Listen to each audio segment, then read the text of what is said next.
به انتهای رج 24 رسیدیم. آخرین 3 زنجیره رو زدم و وصل میکنم به سومین زنجیره از پای بلند اول. برای رج 25 هم ما باید همینجا یه پای بلند ببافیم، یعنی روی پای بلند اول و روی پای ادغام ردیف قبل یه پای ادغام با 2 تا پای بلند نیمه میبافیم و 3 تا نخو با هم یکی میکنیم و روی گندمی پای بلند آخر هم یه پای بلند میبافیم. ببینید این بافت چند رج بعد هم به همین ترتیب ادامه پیدا میکنه. بعد مستقیما میایم روی پای بلند هفتی شکلمون، در واقع این هم به همین صورت ادامه پیدا میکنه. روی این دفعه 2 تا پای بلند برجسته از رو میبافیم و دور پای بلند های 8 تاییمون باید پای بلند برجسته از زیر ببافیم. پس من قلاب رو از پشت پای بلند وارد میکنم و یه پای بلند برجسته از زیر میبافم. یه زنجیره، پای بلند بعدی هم به همین ترتیب یه زنجیره، پای بلند بعد هم به همین ترتیب. پس ما بافت رو انجام میدیم، یعنی در این قسمت ما 8 تا پای بلند داریم و 7 تا تک زنجیره بینش. یه مسئله رو بگم خدمتون، من بعضی قسمت ها یه مقدار تند میبافم به خاطر اینکه زمانتون برای کارهای به اصطلاح مشابه و تکراری خیلی نخوام زمانتون رو بگیرم، ولی یعنی فرض رو برای میذارم که تمامی شما عزیزان بلدید بافت های اولیه قلاب بافی رو، ولی به خاطر اینکه عزیزانی که علاقمند هستن و بیس کار رو بلد نیستن، میخوام یه مجموعه بافت های ابتدایی قلاب بافی رو بذارم که چند مدت دیگه آپلودش میکنم و دوستانی که علاقمند به قلاب بافی هستن و قلاب بافی بلد نیستن بتونن استفاده بکنن و از این هنر زیبا لذت ببرن. پس ما اینجا ادامه کارو بگم خدمتون، 8 تا پای بلند برجسته از زیر داریم و 7 تا تک زنجیره، چون بعد از اینکه اینجا پای بلند برجسته بافتیم زنجیره نمیزنم و این انتهام برای اینکه روی این بلند برجسته ببافم بعد از پای بلند برجسته از زیر دیگه زنجیره نمیزنم، مستقیما میام روی این هم 2 تا پای بلند برجسته از رو میبافم و 3 زنجیره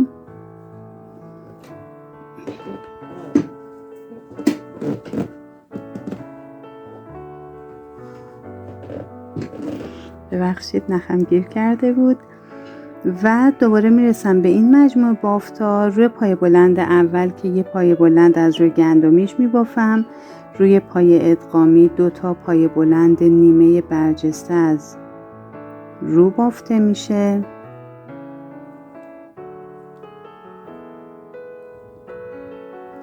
و 3 تا نخش رو با هم یکی میکنم و روی پای بلند سوم هم از روی گندمیش یه پای بلند و مجددا 3 تا زنجیره و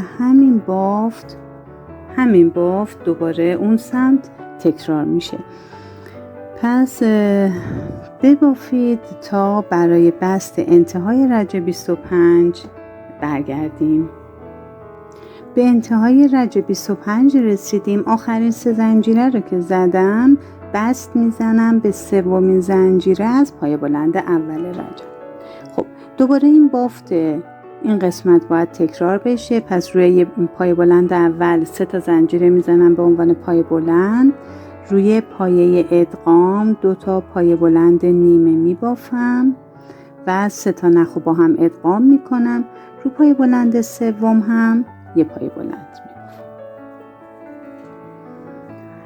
برای ببینید از این قسمت رج 26 شروع شده. حالا یه دونه زنجیره میزنم روی این 2 تا پای بلند برجسته هام، رو اولی 2 تا پای بلند برجسته از رو میبافم و روی دومی 1 پای بلند برجسته از رو.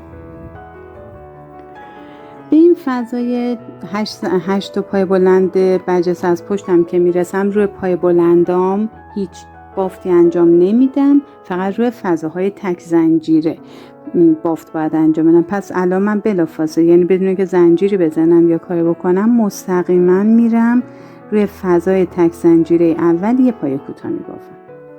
4 تا زنجیره میزنم روی دومین زنجیره از پایین، این اولی، دومین زنجیره از پایین یه بست میزنم، یه پیکوت درست میشه. روی اولین زنجیره از پایین یه پایه متوسط میبافم. مستقیما میرم توی فضای تک زنجیره بعدی، همین کار رو انجام میدم، یعنی 4 تا زنجیره، دومی از پایین یه بست میزنم، پیکوت درست میشه و روی اولی از پایین یه پایه متوسط. دوباره میرم تو فضای تک زنجیره. من این قسمت رو تا آخر ببافم که شما یه موقعی اشتباهی نکنید و به همین ترتیب ما فضاهای تک زنجیره رو میریم جلو. 4 تا زنجیره روی دومی از پایین یه پیکوت، روی اولی از پایین پایه متوسط.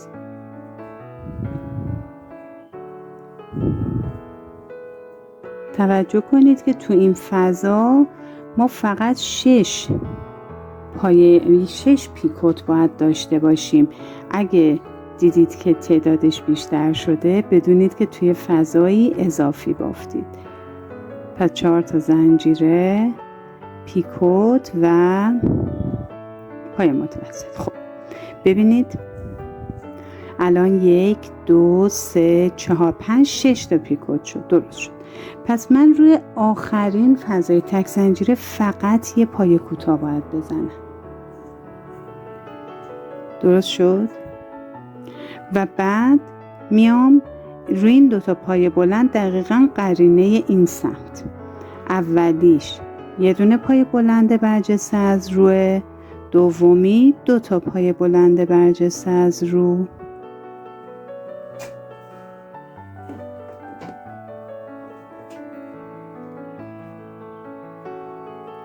و یه زنجیره و دوباره این سری پایه هامون رو میبافیم. پس ببینید به این ترتیب میشه بافتمون. این گلمون داره شکل زیباتری به خودش میگیره. ببافید. برای بست انتهای رج 26 برمیگردیم. به پایان رج 26 رسیدیم. بعد از اینکه آخرین پای بلند برجسته از رو بافتم، به زنجیره سوم از پای بلند اولم یه بست میزنم. همینجا 3 تا زنجیره میزنم به عنوان پای بلند مربوط به این پای بلند اولم. روی پایه ادغامی 2 تا پای بلند نیمه میبافم و 3 تا نخو با هم ادغام میکنم و روی پای بلند سوم هم یه پای بلند میبافم. یه زنجیر میزنم. روی این پایه ها هر کدوم یه دونه پای بلند برجسته از رو میبافم.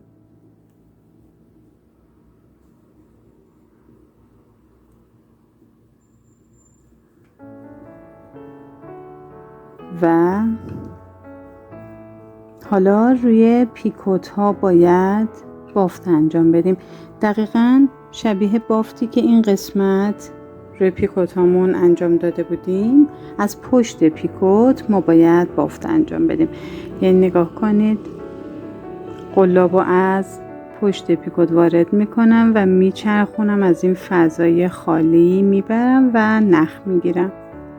یه پایه میبافم، 4 تا زنجیره و از زنجیره دوم از پایین یه دونه پیکوت درست میشه و از زنجیره اول از پایین یه پای متوسط و دوباره میرم روی پیکوت بعدی، اینو میچرخونم، قلاب میره از پشت، یه نخ میگیریم و یه پای کوتاه بافته میشه. 4 تا زنجیره، از زنجیره دوم از پایین یه پیکوت میسازیم و از زنجیره اول از پایین هم یه پایه متوسط. پشت پیکوت بعدی به همین ترتیب من اینو میبافم، برمیگردم. خب ببینید توی این رج ما 5 تا پیکوت داریم که دقیقا مثل همون بافت وسط هر پیکوت بین پیکوت های ردیف اولمون قرار میگیره و پیکوت ردیف اولمون به صورت ایستاده قرار میگیره. ببینید به این صورت. بعد از اینکه آخرین بست رو پشت پیکوت زدیم، میریم بافت پای بلندای برجسته از رومون انجام میدیم. روی هر پای بلند برجسته از روی ردیف قبل یه دونه پای بلند میبافیم، برجسته از رو میبافیم و یه زنجیره و دوباره میرسیم به این بافتمون که چند رجه داره، به همین ترتیب تکرار میشه. روی پایه ادغامی 2 تا پای بلند نیمه میبافیم، نخا رو با هم یکی میکنیم و روی پای بلند سوم هم پای بلند میبافیم و یه زنجیره و ادامه کار. ببینید به این ترتیب میشه بافت. ببافید تا انتهای رج 27 و اتصال بست رو برمیگردیم و میزنیم. به انتهای رج 27 رسیدیم. آخرین زنجیر رو زدم و بست میزنم به سومین زنجیره از پای بلند اول. خب دوباره همین روش بافت ادامه پیدا میکنه. روی پای بلند اول 3 زنجیره میزنم به عنوان پای بلند اول. روی پای ادغام 2 تا پای بلند نیمه میبافم و ادغام میکنم و روی پای بلند آخرم یه پای بلند از روی گندمیش میبافم.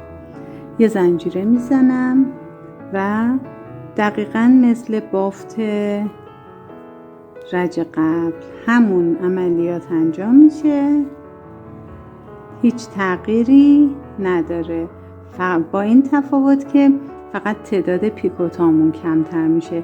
پیکوتامون الان 5 تاست، توی بافت این رج پیکوتمون به 4 تا تبدیل میشه. پس من ببینید قلابو از پشت پیکوت وارد میکنم، از این فضا میچرخونم و یه پای کوتاه میزنم و 4 تا زنجیره از دومین زنجیره از پایین نخرت میکنم و پیکوت میسازم. از اولین زنجیره از پایین یه پای متوسط و مستقیما میرم پشت پیکوت بعدی و قلاب رو رد میکنم و یه پای کوتاه میزنم. به همین ترتیب بافت رو انجام میدیم. من میبافم تا انتها بهتون نشون میدم. خب ببینید من پیکوت ها رو بافتم. بازم این پیکوت ها دقیقا ما بین 2 تا پیکوت، یعنی هر پیکوت ردیف 28 ما بین پیکوت های ردیف 27 قرار میگیره و پیکوت های ردیف 27 برجسته قرار میگیره. بعد از اینکه آخرین پیکوت رو بافتم و بست زدم به پشت پیکوت رج قبل، بست نه پای کوتاه زدم، میرم روی پای بلندای برجسته از رو هر کدوم یه پای بلند میبافم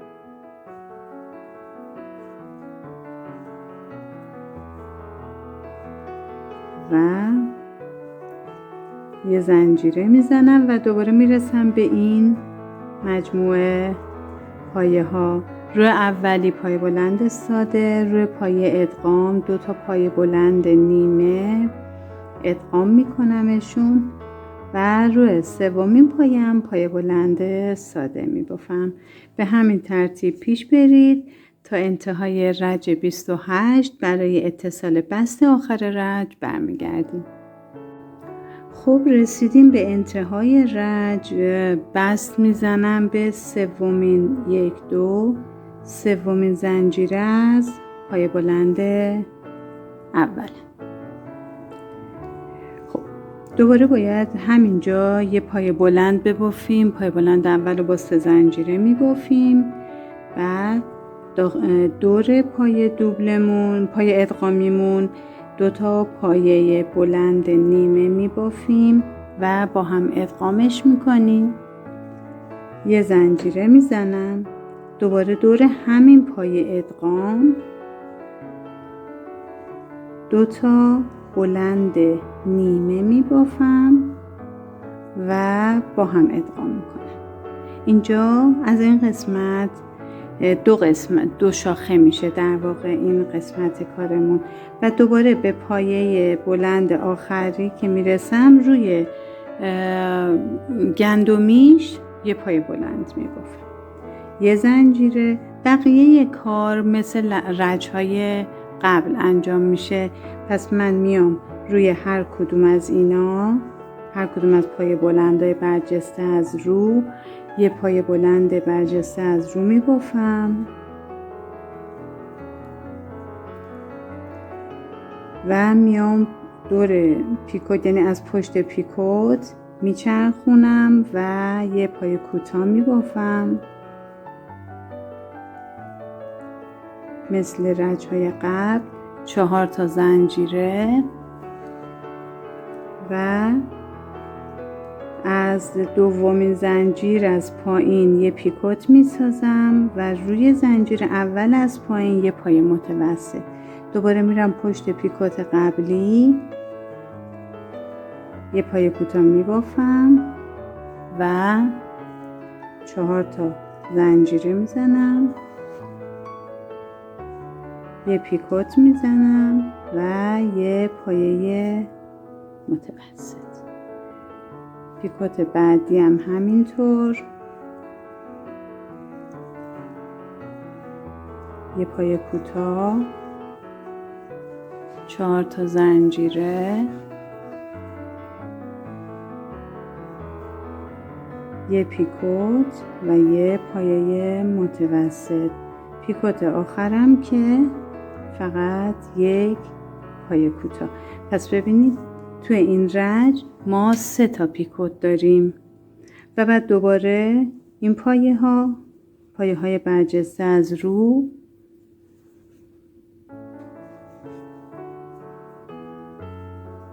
هر کدوم یه پایه برجسته از رو میبافم، یه زنجیره و دوباره این قسمت مثل اینجا باید 2 شاخه بشه. ببینید روی اولی که پایه معمولی میبافم، روی پایه ادغامم 2 تا پایه بلند نیمه میبافم و با هم یکی میکنم، یه زنجیره و دوباره رو همین پایه ادغام 2 تا پایه بلند نیمه میبافم و با هم ادغامش میکنم و ادغام میکنم و پایه آخریم هم که از روی گندمیش یه پایه بلند میبافم. به همین ترتیب ادامه رج رو میبافیم تا به انتهای رج برسیم و در بست انتهای رج برمیگردیم و ادامه کار رو انجام میدیم.